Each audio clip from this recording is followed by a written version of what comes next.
সকাল 10টা, এখন যাচ্ছি হচ্ছে কাশী বিশ্বনাথ মন্দিরে পুজো দিতে। চলো দেখা যাক লাইন কেমন পড়েছে আজকে। এই মন্দিরের মেন গেট থেকে ঢুকেই কিন্তু দোকানপাট আছে, এই যে এর ভেতরেই কিন্তু অন্নপূর্ণা মন্দিরটাও আছে। প্রচুর দোকানপাট সকাল সকাল, এখনো অনেকগুলো ওপেন হয়ে গেছে আর কিছু এখনো ওপেন হচ্ছে। পুরো রাস্তার দুপাশ জুড়ে কিন্তু পুরো দোকান। দারুণ চুড়িও কিন্তু এখানে পেয়ে যাবে। পুজো দেওয়াটাও ডান। পুজো দেওয়াও শুধু না, অন্নপূর্ণা মায়ের ভোগ প্রসাদ গ্রহণ করাও হয়ে গেছে। আর তোমরাও কিন্তু যখন কাশীতে আসবে, কাশীর পুজো দেওয়ার পর মানে মেন মন্দিরে পুজো দেওয়ার পর অন্নপূর্ণা মায়ের প্রসাদ কিন্তু একবার হলেও গ্রহণ করবে। একদম বেরিয়েই গলিটা একদম তোমাদের সবার চোখেই পড়ে যাবে যে কোথা থেকে অন্নপূর্ণা মায়ের লাইনটা দিতে হচ্ছে, প্রসাদের লাইনটা। তো ভেতরে তো ফোন অ্যালাউড নাই, তাই দেখাতে পারলাম না। তো তোমরা কিন্তু এই জিনিসটা একদম মিস করবে না। আজকে বেলা 3টে, এখন বেরিয়ে গেছি হচ্ছে সিদ্ধেশ্বরী মাতা টেম্পেলে যাব। ওখানে আরও 2-3টে মন্দির আছে। এখানে কিন্তু গাইড বলো বা রিক্সাওয়ালা বলো, টোটোওয়ালা বলো, কেউই এই টেম্পলগুলোকে ভিজিট করায় না। মানে অতটা মানে এখানে ভিজিট পয়েন্ট নয় এগুলোকে কিন্তু নিজেদের এক্সপ্লোর করতে হবে। ম্যাপে সার্চ করবে আর জাস্ট বেরিয়ে পড়বে। চাইলে পায়ে হেঁটেও যেতে পারো বা পুলিশ চক, যেটাকে এখানে বলে হচ্ছে চক নামে বিখ্যাত। তো এখান থেকে ওইখানে গিয়ে ভেতর দিয়ে গলি গলি দিয়ে তোমাদেরকে ওই মন্দিরগুলোতে পৌঁছাতে হবে। তো চলো ওখানে যাওয়া যাক। আমি আপাতত হেঁটে হেঁটেই যাচ্ছি। রোদ তো খুব একটা নেই এখানে, আমাদের কলকাতা থেকে অনেক কম, এইটুকু বলতে পারি। তো এখন যাচ্ছি পুলিশ চকের দিকেই। ওখান থেকে যাব হচ্ছে গলি ধরবো, ওখান থেকে গলি দিয়ে হেঁটে হেঁটে মন্দিরগুলোকে ভিজিট করতে হবে।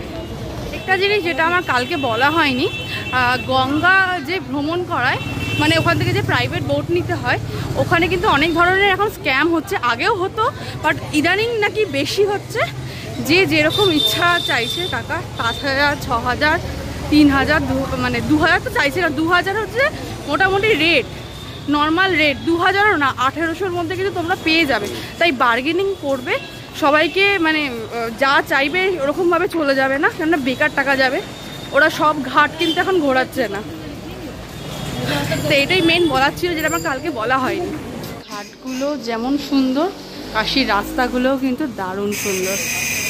এরকম গলি গলি দিয়েই কিন্তু প্রত্যেকটা মন্দির, মানে কাশীতে অলিতে গলিতে মহাদেব। এবার তোমাকে খুঁজে নিতে হবে তুমি কোন মন্দিরে যাবে। তো এখন আমরা যাচ্ছি হচ্ছে শঙ্কর মাতা মন্দিরে, এরপরে যাব মাতা সিদ্ধেশ্বরী টেম্পল। দেখলাম যে এত সুন্দর সুন্দর মালপোয়া, এটা দেখে কি আর লোভ সামলানো যায়, তাই নিয়ে ফেললাম। মাতা সিদ্ধেশ্বরী মাতা টেম্পেলের একদম ভেতরটা, এখানে পূজা পাঠ হচ্ছে, তাই জোরে ভয়েস দিতে পারছি না।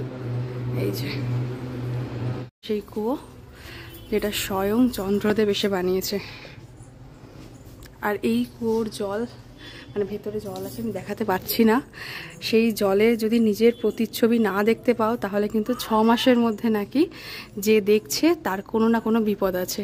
তাই এখন যেহেতু বেলা পড়ে গেছে অনেকটাই, এখন রোদও নেই, তাই নিজের মুখ প্রতিচ্ছবি দেখার কোনো চান্স আমার মনে হয় নেই। তাই আমি আর দেখলাম না, আমি আগের বার এটা দেখেছিলাম। তো তোমরা যারা আসছো এখানে, এই মন্দিরটা কিন্তু একবারের হলেও ভিজিট করতে পারো। খুব জাগ্রত মন্দির এটা।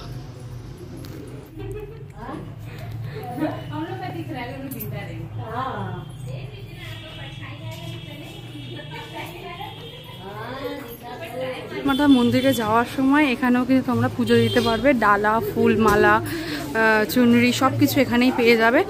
তো এই গলি গলি ধরেই একদম যেতে হবে। আর কোনো মানে রাস্তা হারানোর কোনো ভয় নেই, সবাই দেখিয়ে দেবে নামটা বললেই।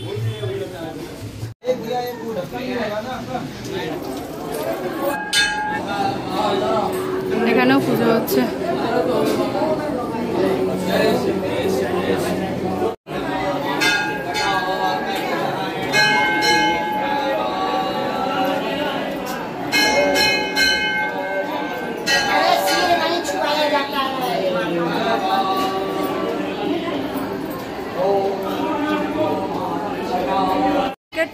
মাতা মন্দির হচ্ছে পঞ্চপাণ্ডব মিলে কিন্তু এটাকে তৈরি করেছিল।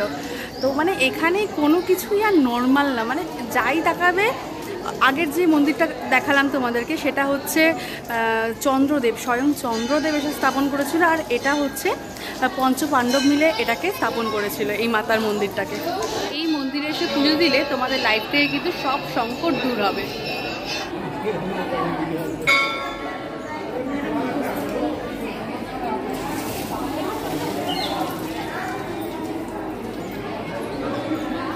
পুজো দেওয়া কমপ্লিট, আর পুজো দিয়ে বেরোতেই এত রকমের মিষ্টি, মানে কোনটা ছেড়ে কোনটা, সব কটা সুন্দর, মানে দারুণ খেতে। যেমন পান্তুয়া, তেমন হচ্ছে কি বলে ওটা, সরভাজা, দেন হচ্ছে তোমার মালপোয়া, হেব্বি সুন্দর।